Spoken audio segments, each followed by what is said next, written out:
Welcome back to Spawn Control, where I'll take you through all the best routes and positions that'll have you anchoring spawns for every occupy zone on every map in XDefiant. I'm SteXD, and today we're on Nudleplex, so let's get to it. Starting on bad side here, I like to work towards slides. Play a little slow and wait for the enemies trying to play that fast flank right off the rip. They always do, usually. And once I get a kill or two or don't see anybody, I'll push through for spawns for the next zone. The problem with this is any half-decent player that died to you by slides and sees you pushing up is gonna head right for you when they spawn back up P2. They know what you're up to. Just keep that in mind and be ready for enemies coming for revenge, and suddenly the hunter becomes the hunted. Don't be surprised if you've got to kill the same guy 2 or 3 times when you're trying to play for the P2 spawns. The main thing you need to know about these P2 side spawns is this. First, you've got the main spawn point behind the zone. Everyone wants this. Then you've got these 2 close spawns. As an anchor, the first step to help your team spawn closer is to get pushed up either to yellow or maps. That way your team can get those close spawns there. If the enemy's able to hold the back spawns and push out into maps in yellow, a tough hill to break in P2 becomes unbreakable, because now the game's going to be spawning you back slides and like ADOM. Just know, making it to the back and securing spawns for your team doesn't mean you flip the enemy to spawn across the map, especially if your team is slow to move up past the middle of the map at the start. If nobody's blocking those yellow and map spawns, enemies can still spawn there if you're all alone back here.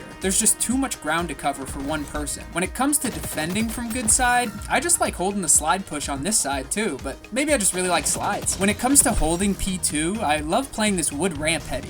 Good luck killing me off this thing while pushing out of maps, especially if you can get an ADS or an El Remedio down back here. You could become a really hard kill, even with multiple people shooting at you. Plus, you've got plenty of cover to pivot to help other angles, like yellow and mid as well. Staying alive back here is crucial for your team's success on P2, but you gotta get kills too. Take a look at this clip here to see how sticky these SPAC spawns are. I kill this guy once and they spawn right behind the hill soon enough to challenge me again. And you can see for a split second here that because I turn my view and I'm not looking directly in the back, an enemy still has the opportunity to spawn back there. So you have to make sure you're clearing out the back and make sure you're looking at and blocking these spawns, or else you could just get revenge killed in the back like me. Since season 1, I've been experimenting with the GSK's shockwire a bunch to block the choke points to P2, and I think I'm really pissing off the enemies with this faction. Same with the ADS, highly recommend for Occupy. GSK fits really well with an early rotators playstyle too. If you're getting to the next zone early, you've got plenty of time to get your wire down. As I said before, if you're trying to break P2, you gotta get pushed up to maps in yellow. Now, pushing out of these choke points to the zone is a death sentence usually, but you can play the line of sight to get your team some opening kills from range. But actually getting into the zone from here comes from hitting from the mid connectors and finding an opening from there. Especially if all your team is spawning and funneling out of these choke points, you've got a good chance to find a gap in the enemy's defense. Going into the P3 rotation, getting in control of those yellow spawns late into P2 is big,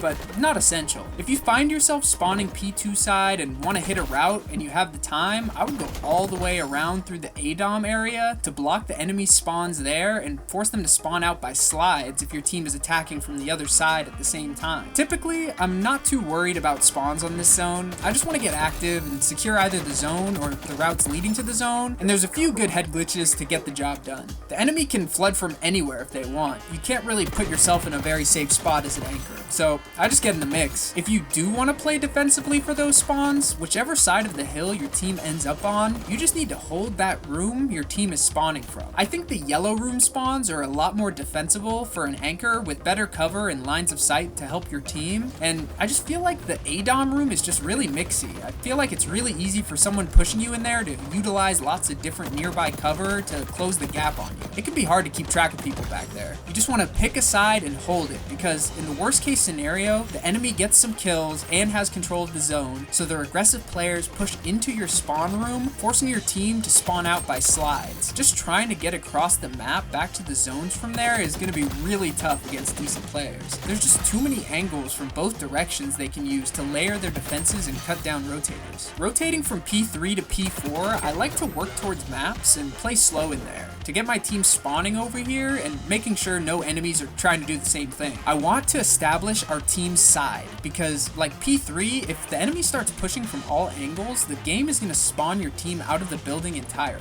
When the zone pops, I like playing out on the perimeter on this head glitch to cover my team and make it hard for the enemy to take the easy route to the zone. The common paths are easy kills, and flank routes are pretty easy for me to pick up from here too. And with my team spawning right behind me in maps and swarming all over the point, it becomes a perfect storm on the zone that makes it hard for the enemy to get anything going. With that being said, I think you can make it work from both sides for this zone, just like back at P3. You just want to make sure you pick a side and stick to it. You don't want enemies getting in there and blocking your team's spawns, but this zone's really hectic. It's bound to happen. That's why I like this perimeter spot a lot, because you could just play whichever side of it based on where your team's coming from. If the enemy really wants to work all the way around the outside and work a flank out of my line of sight to flip spawns, let them. It's gonna take them so long to do that anyway.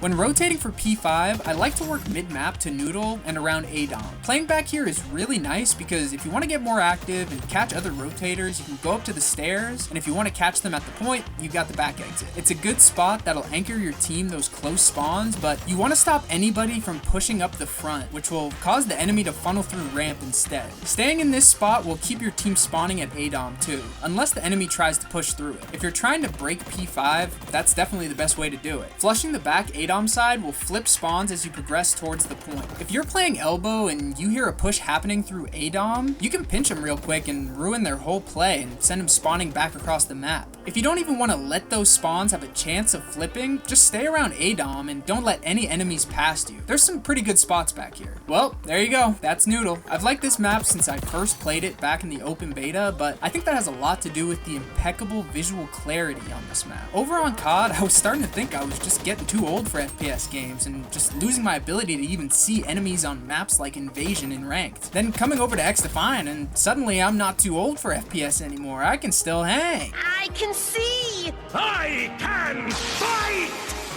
If you've seen my other videos, you've probably heard me glaze these maps plenty. So I'll put a lid on the Yap for now, but the last little bit of glaze I'll drop on this donut is this. We've got another new map coming in a little over 2 weeks, Rockefeller, and it looks solid. They accidentally dropped it early for a few hours on the first day of Season 1, so there's some gameplay out there you can find on YouTube. And all I gotta say is, I cannot wait to get on this map. It looks pretty small, maybe a little smaller than Showtime, if I had to guess. So it's definitely gonna have a lot of action. I can't wait, man. Still waiting on ranked improvements though, before I really dive into that. But we're still doing our thing over there every now and then. Almost gold, and with how small the ranked player base probably is, and how rampant smurfing is right now, just getting to gold mostly solo is a nice little personal milestone I'm going for right now, okay? I'll get some more ranked gameplay out for y'all soon. Maybe next week. Anyways, that's enough yapping out of me. Thanks for watching the video, and if you want more spawn guides like this, then subscribe to the channel. I'll be posting 2 of these every week, so keep an eye out. And a special satanic shout out to subscriber number 666, Zerophonic. Keep on sinning, I guess. If you want a special non-satanic shout out at the end of the next video, subscribe and drop your sub number in the comments down below. We hit 600 subs last week and 700's right around the corner. Thanks again to all of you out there who've subscribed, who've commented. Even just watching my videos means so much to me. And if you've watched more than one, it means the world to me. Y'all are legends, bro, and inspire me for real. More videos soon. And check out my channel for more spawn guides, faction and weapon overviews, ranked guides, yap sessions, shorts, and more.